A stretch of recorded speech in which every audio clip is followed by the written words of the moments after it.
കഥകളിയിലെ വടക്കൻ ചിട്ടയുടെ നൃത്ത സൗന്ദര്യവും തെക്കൻ ചിട്ടയുടെ രസവാസനയും സമന്വയിച്ച ഒരു കഥകളി നടനായിരുന്നു മഹാകവി വള്ളത്തോളിന്റെ സ്വപ്നം. ഈ സ്വപ്നത്തിന്റെ സാക്ഷാത്കാരം എന്ന് അദ്ദേഹം ഉദ്ദേശിച്ചത് പട്ടിക്കാന്തൊടി രാവണ്യമേനോന്റെ മെയ്യും ഗുരു കുഞ്ചുക്കുറുപ്പിന്റെ ശിരസുമായിരുന്നു. ഇത് തമ്മിൽ ചേർന്ന കഥകളി നാട്യത്തിന്റെ സാക്ഷാത്കാരമാണ് കലാമണ്ഡലം ഗോപി.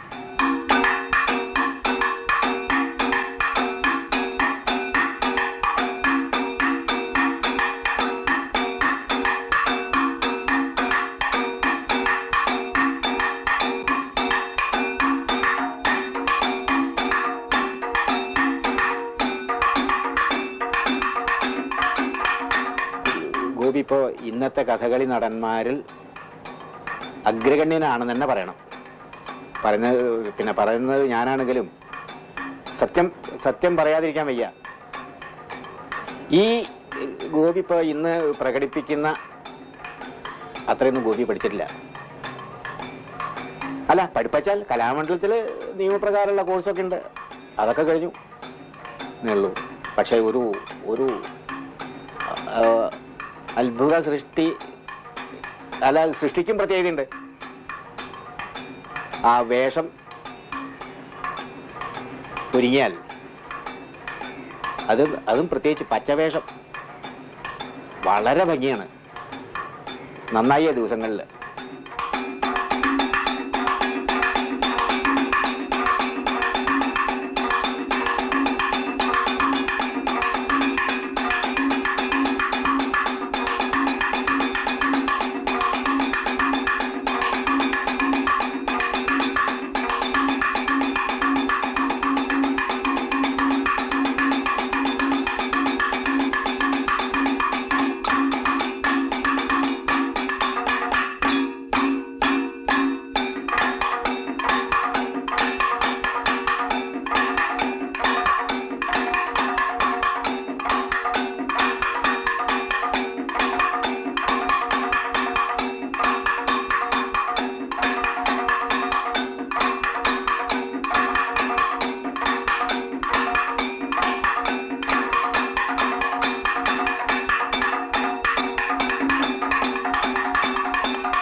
ഗോപി ഏറ്റവും അധികം ജനപ്രീതിയുള്ള ഒരു നടനാണ്. അതിന് കാരണം ഗോപിക്ക് വേണ്ടുവോളം ജന്മായത്വവും കർമായത്വവുമായിട്ടുള്ള സിദ്ധികൾ ഗോപിക്ക് നേടാൻ സാധിച്ചിട്ടുണ്ട്. ഗോപിയുടെ ഉപാംഗങ്ങളുടെ സൗഷ്ഠവം, അവയുടെ ചലനങ്ങളുടെയും വിക്ഷേപങ്ങളുടെയും സൗഷ്ഠവം, ആ രേഖാശുദ്ധി, വിചാരിച്ചാൽ പുറത്തേക്ക് വന്ന് ദേഹം മുഴുവൻ പ്രകാശിക്കുന്ന, പ്രത്യേകിച്ചും ഉപാംഗങ്ങളിൽ പ്രകാശിക്കുന്ന ആ ഭാവങ്ങൾ, ഇങ്ങനെയെല്ലാം കൂടി എല്ലാ സിദ്ധികളും നിറഞ്ഞിട്ടുള്ള ഒരു നടൻ അടുത്ത കാലത്തൊന്നും ഉണ്ടായിട്ടില്ല.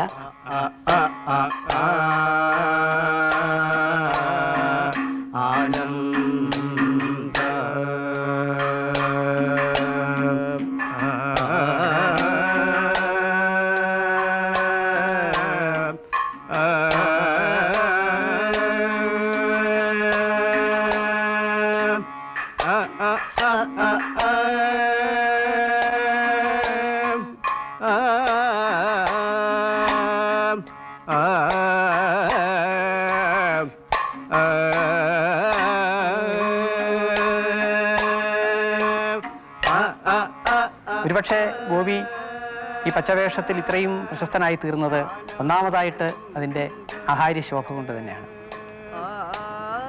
അതിന് പറ്റിയൊരു രൂപമാണ് ഗോപിയുടെ. പച്ചയ്ക്ക് ആവശ്യമായ പൊക്കം, മനോഹരപ്പറ്റുള്ള മുഖം, വളരെ ഭാവദീപ്തമായ കണ്ണുകൾ, മനോഹരമായ നാസിക, നല്ല കവിൾത്തടം, നല്ല ചുണ്ടുകൾ, ഇതൊക്കെ കൂടി ചേർന്ന് നൽകുന്ന ശോഭ, ഒരു തേജസ്, സഹൃദയരെ വളരെ ഹരം പിടിപ്പിക്കുന്ന ഒരു രൂപം രംഗത്ത് പച്ചയിലൂടെ സൃഷ്ടിക്കാൻ ഗോപിക്ക് കഴിഞ്ഞിട്ടുണ്ട്.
ബാലേ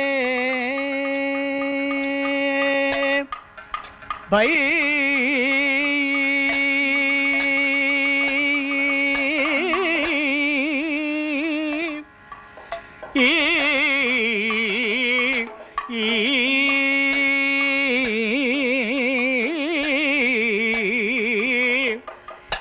by me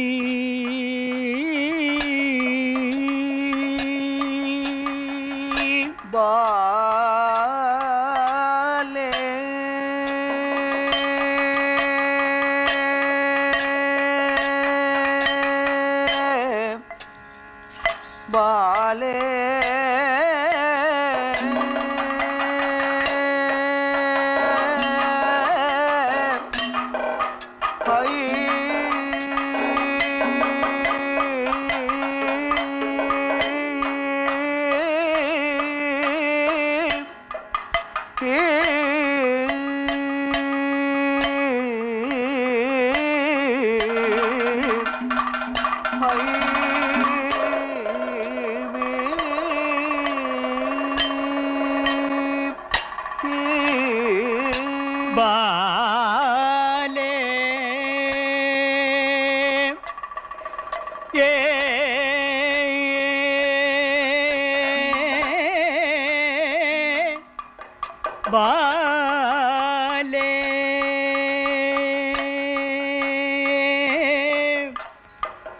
Bale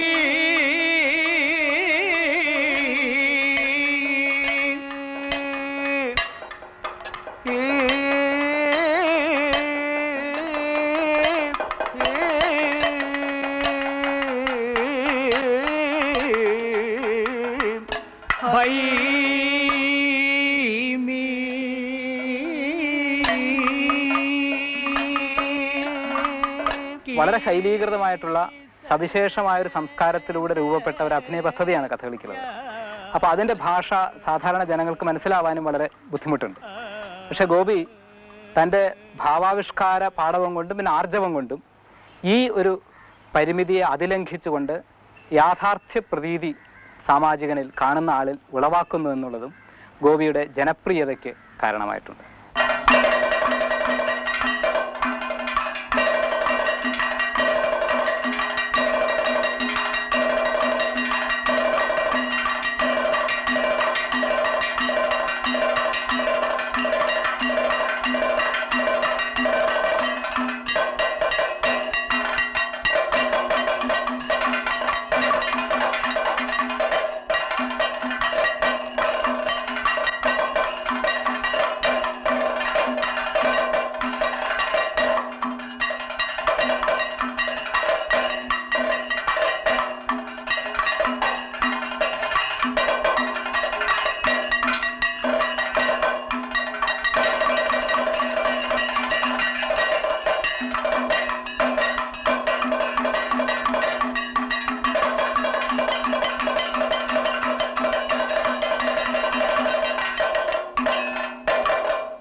ഗോപിയുടെ മുദ്രകൾ പ്രയോഗിക്കുന്നത് തന്നെ നോക്കിക്കഴിഞ്ഞാൽ മുദ്രകൾക്ക് ഉപയോഗിക്കുന്ന കാലം ഒരേ കാലത്തിലല്ല ഗോപി മനോധർമ്മത്തിലും അല്ലെങ്കിൽ പദങ്ങളിൽ തന്നെ വരുന്ന ആട്ടങ്ങളിലും മുദ്ര കാണിക്കുന്നത്. കാലങ്ങളെ മന്ദമായും മധ്യകാലത്തിലായും ദ്രുതകാലത്തിലായും വിഭജിച്ചുകൊണ്ട് നമ്മൾ സ്വാഭാവികമായി സംസാരിക്കുമ്പോൾ എങ്ങനെയാണോ വാക്കുകൾ വരുന്നത് അതുപോലെ മുദ്രകളിലേക്ക് നമ്മുടെ സംസാര ഭാഷയെ പരിവർത്തിപ്പിക്കുകയാണ് ഗോപി ചെയ്തത്. അത് ഗോപി ആംഗികാഭിനയത്തിൽ, കഥകളിയുടെ ആംഗികാഭിനയത്തിൽ വരുത്തിയ വലിയൊരു പരിഷ്കാരമായി തന്നെ കാണേണ്ടി വരും. കനനമിതെന്നാൽ എന്തധികം വിദിതമല്ലേ, കനനമിതെന്നാൽ എന്തധികം വിദിതമല്ലേ, കനനമിതെന്നാൽ എന്തധികം വിദിതമല്ലേ, കനനമിതെന്നാൽ എന്തധികം വിദിതമല്ലേ. കാണേണം തെളിഞ്ഞുള്ള വഴികൾ, കാണേണം തെളിഞ്ഞുള്ള വഴികൾ. നൂനം ഈ വഴി ചെന്നാൽ, നൂനം ഈ വഴി ചെന്നാൽ, നൂനം ഈ വഴി ചെന്നാൽ, നൂനം ഈ വഴി ചെന്നാൽ, നൂനം ഈ വഴി ചെന്നാൽ, നൂനം ഈ വഴി ചെന്നാൽ, നൂനം ഈ വഴി ചെന്നാൽ. കാണാം പയോഷിയാറും, കാണാം പയോഷിയാറും, ഏണാക്ഷി ദൂരമല്ലേ, ഏണാക്ഷി ദൂരമല്ലേ, ഏണാക്ഷി ദൂരമല്ലേ. ചേണാർന്ന കുണ്ടിനവും, ചേണാർന്ന കുണ്ടിനവും.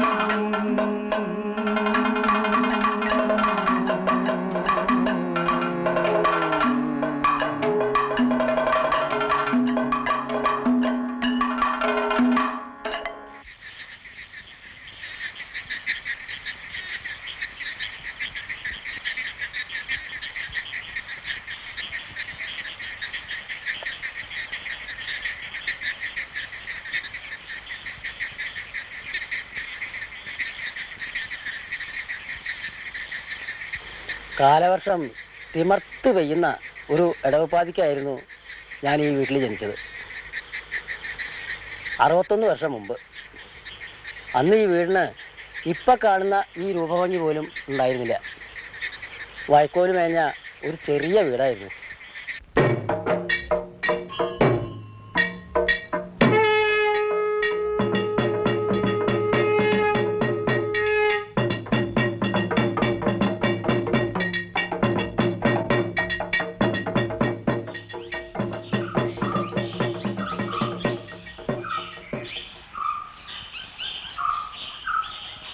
എനിക്ക് ഈ കോതരമനായിട്ട് അഭേദ്യമായിട്ടുള്ള ബന്ധമുണ്ട്.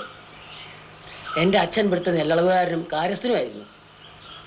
മാത്രമല്ല അമ്മ, അമ്മമ്മ എന്ന് വേണ്ട വീട്ടിലെ എല്ലാവരും ഇവിടുത്തെ ജോലിക്കാരായിരുന്നു. ഞാനാണെങ്കിൽ ഇവിടുത്തെ ചോറ് കിട്ടാ വളർന്നത്. അങ്ങനെ ഇരിക്കെ കോതരമനയ്ക്കൽ 5-ാം തമ്പുരാൻ ഒരു തുള്ളക്കളരി തുടങ്ങി.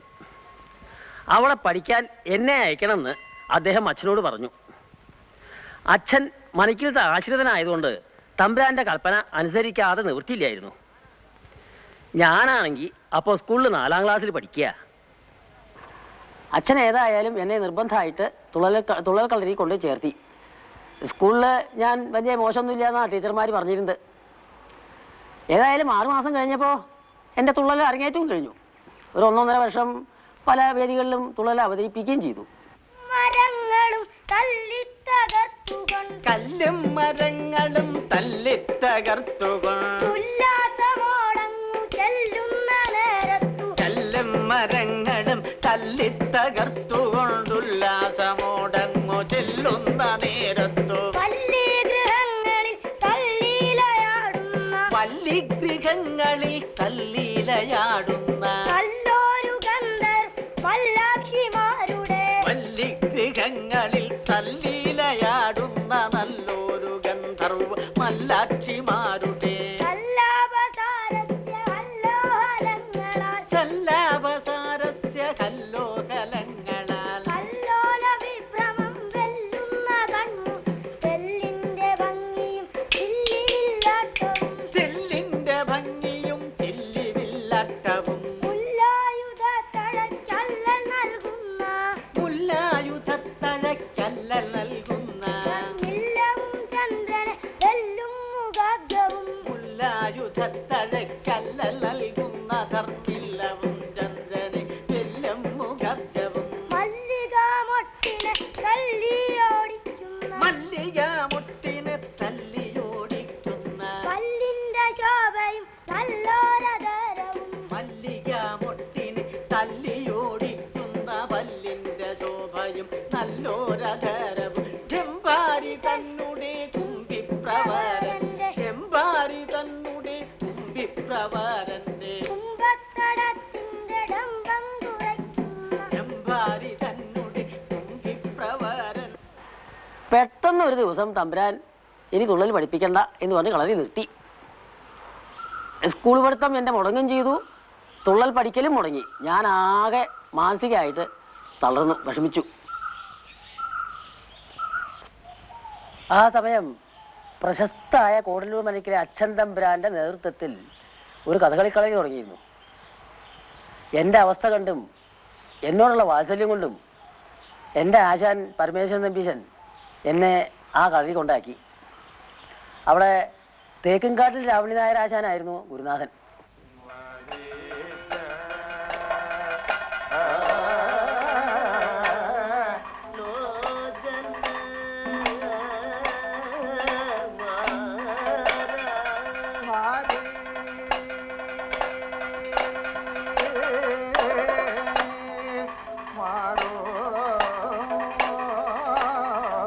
അങ്ങനെ അവിടെ ഒരു കൊല്ലം കഥകളി പഠിച്ചു. കഷ്ടം നില എന്താ പറയാ. അപ്പോഴേക്കും തമ്പുരാൻ എന്തോ കാരണവശാൽ കളരി നിർത്തലാക്കാൻ തീരുമാനിച്ചു.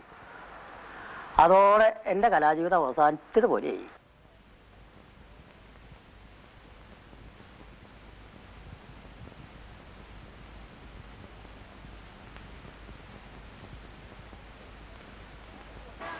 ഏതാണ്ട് ഒരു കൊല്ലത്തോളം വെറുതെ ഇരുന്നു. അങ്ങനെ ഇരിക്കെ കലാവളത്തിൽ വേഷത്തിനൊരു വിദ്യാർത്ഥി എടുക്കണ്ടെന്നുള്ളത് നമ്പീശൻ ഭാഗവതർ മുഖാന്തരം അറിഞ്ഞു. പിന്നെ ഒട്ടും വൈകിയില്ല. കൂടുതൽ മഴിക്കുള്ള അച്ഛൻ തമ്പുരാന്റെ കത്തും വാങ്ങി മഹാകവിയെ ചെന്ന് കണ്ടു. അന്നൊക്കെ ഈ മുഖത്ത് തേച്ച് നോക്കി നന്നെങ്കിൽ മാത്രമേ കുട്ടികളെ എടുക്കാറുള്ളൂ. എന്നെ കണ്ടപ്പോൾ മഹാകവി പറഞ്ഞു, ഇവനെ തേപ്പിക്കേണ്ട ആവശ്യമൊന്നുമില്ല, ഇവനെ എടുത്തോളാൻ ഞാൻ പറഞ്ഞു എന്ന് രാമകുട്ടിയോട് പറയൂ.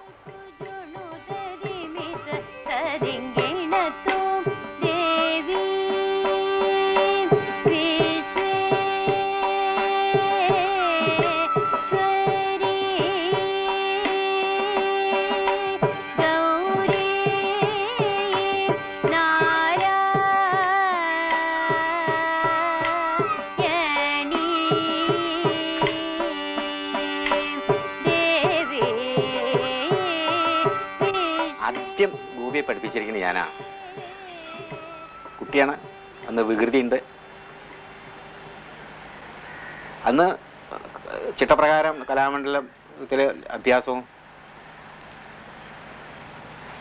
അതൊക്കെ ഉണ്ടായി. കലാമണ്ഡലം കളരിക്കൊരു സമ്പ്രദായമുണ്ട്, ഒരു ചിട്ടയുണ്ട്, അതിൻ്റെ അപ്പുറത്തൊന്നും ഉണ്ടാവില്ല. പക്ഷേ ഗോപി തന്നെത്താൻ പ്രയത്നിച്ച് തന്നെത്താൻ അധ്വാനിച്ച് പഠിപ്പിൻ്റെ 4 ഇരട്ടി ഗോപി പ്രയോഗിക്കാൻ തുടങ്ങിയിട്ടുണ്ട്. ഗോപിയെ ഞാൻ കുട്ടിത്തരം ചൊല്ലിയടിച്ചിട്ടില്ല. അന്നൊക്കെ അയാൾ കുറച്ചും കൂടി മുതിർന്നും കൊണ്ടുള്ള ഒരു നിലയിലെത്തിയിട്ടുണ്ട്. ഇടത്തരം ആദ്യവസാന ഭാഗങ്ങളാണ് ചൊല്ലിയടിച്ചിട്ടുള്ളത്. അത് വളരെ നിഷ്കർഷയായിട്ട് പഠിപ്പിക്കുകയും ചെയ്തിട്ടുണ്ടെന്ന്. പഠിക്കുന്ന കാലത്ത് തന്നെ ഈ കുട്ടി ഭാവിയിൽ ഒരു നല്ല വേഷക്കാരനാവും എന്നുള്ളൊരു തോന്നല്, ഒരു വിശ്വാസം എനിക്ക് ഉണ്ടായിരുന്നു. പിന്നെ എന്തെങ്കിലും പറഞ്ഞു കൊടുത്താൽ അത് ചെയ്യുന്നതിന് നല്ല ഫലവും ഉണ്ടായിരുന്നു. അങ്ങനെയൊക്കെ വന്നതുകൊണ്ട് ആ ഗോപിയുടെ പേരിൽ ഒരു പ്രത്യേക വാത്സല്യം ഉണ്ടായിരുന്നു എന്ന് പോലും പറയാം.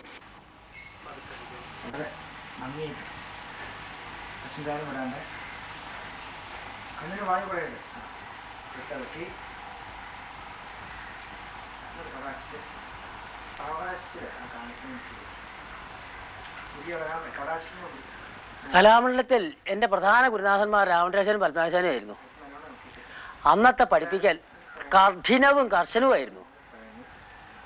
ശിക്ഷണത്തിന്റെ കാര്യത്തിൽ യാതൊരു ദാക്ഷിണ്യവും ഉണ്ടായിരുന്നില്ല. ചിലപ്പോഴൊക്കെ അഭ്യാസം മതിയാക്കി ഒളിച്ചോടി പോയാലോ എന്ന് വരെ ചിന്തിച്ചിട്ടുണ്ട്. മാത്രമല്ല അങ്ങ് ചത്ത് കളഞ്ഞാലോ എന്ന് വരെ തോന്നിയിട്ടുണ്ട്.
ഞാൻ കലാമണ്ഡലത്തിലെ പരിശീലനം കഴിഞ്ഞ് 21ാമത്തെ വയസ്സിൽ അധ്യാപകനായി. മഹാകവി ഉള്ളതോടെയാണ് എന്നെ ഇവിടുത്തെ അധ്യാപകനായി നിയമിച്ചത്. പിന്നീട് ഒരു 34 കൊല്ലം അധ്യാപകനായിട്ടും പ്രിൻസിപ്പാളായിട്ടും സേവനമനുഷ്ഠിച്ചു. ശൃംഗാരം വല്ലാതെ ചിരിക്കരുത്, പാകത്തിന്. ആദ്യം നേരെ നോക്കി, കഴുത്തിളക്കി, എന്നിട്ട് അതവിടെ നിർത്തി ഒരു ഭാഗത്തേക്ക് അത് നോക്കുക. കൃഷ്ണമണിക്ക് ബലം കൊടുക്കണം കണ്ണിൻ്റെ. എന്നിട്ട് അവിടെയും കഴുത്തിളക്കിയിട്ട് അതവിടെ നിർത്തിയതായിട്ടിങ്ങനെ തോന്നിപ്പിക്കുക.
ഒരിക്കല് ഞാൻ കളരിയിൽ ചൊല്ലിയാടിക്കൊണ്ടിരിക്കുകയായിരുന്നു.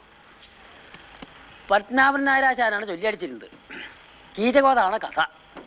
അതില് പാഞ്ചാലി പാത്രം കൊണ്ട് കീചകന്റെ അടുത്തേക്ക് വരുന്ന ഭാഗം വരെ സുന്ദരമായിട്ട് അഭിനയിച്ചു, നന്നായിട്ട് ചൊല്ലിയാടും ചെയ്തു.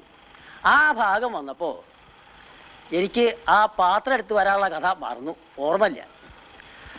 അങ്ങനെ ഇരിക്കുമ്പോൾ ആശാനോട് അനവധി പ്രാവശ്യം പറഞ്ഞു, ആ ഭാഗത്ത് എന്താ കാണിക്കുക, ഇതുവരെ കാണിച്ച് ശരി, അവിടെ എന്താ കാണിക്കുക. അപ്പോഴും ഞാൻ ആലോചിച്ച് നോക്കിയിട്ട് ഒരു പിടിയും കിട്ടില്ല, അത് മാത്രമാണ് മറക്കണു. അങ്ങനെ അനവധി പ്രാവശ്യം ആശാൻ പറഞ്ഞിട്ടും എനിക്ക് ഓർമ്മ വരില്ല. പെട്ടെന്ന് ആശാൻ ഒറ്റടി, അതിൽ വേഗം ഓർമ്മ വന്നു, പാത്രം എടുത്തു, അവിടുന്ന് തുടങ്ങി അഭിനയിച്ച് അങ്ങനെ നടക്കാൻ തുടങ്ങി. ആ അത്ത